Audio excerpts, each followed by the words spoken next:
अस्सलाम वालेकुम नाजरीन। आज मैं बैठा हुआ वो जो शायरी का सबब हुआ मुताला कर रहा था।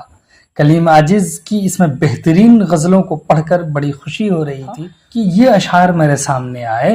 ज़रा आप भी उन अशार को पढ़िए और देखिए। ये दिल में उतर जाने वाले अशार और गौर करने वाले हैं कि सितम साजियों में जो बेबाक निकले वो अब जुर्म से पाक होने चले हैं। सितम साजियों में जो बेबाक निकले वो अब जुर्म से पाक होने चले हैं। छुरी गर्दने आरजू पर चलाकर लहू अपने दामन से धोने चले हैं। खुशी से तो फूले समाते नहीं हैं, दिखाने को पलकें भिगोने चले हैं। खुशी से तो फूले समाते नहीं हैं, दिखाने को पलकें भिगोने चले हैं।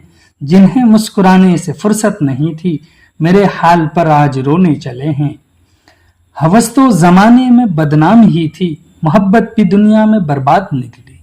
हवस तो जमाने में बदनाम ही थी, मोहब्बत भी दुनिया में बर्बाद निकली। जिन्हें हमने फूलों की मानिंद रखा, वही हमको कांटे चुभाने चले हैं। मेरी बेबसी किस कदर मातबर है, न फरियाद का गम न आहों का डर है। मेरी बेबसी किस कदर मातबर है, न फरियाद का गम न आहों का डर है।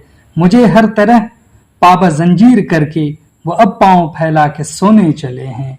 कितनी सदाकत है इन अशार में, कितना सच कहा है कलीम आजिज ने।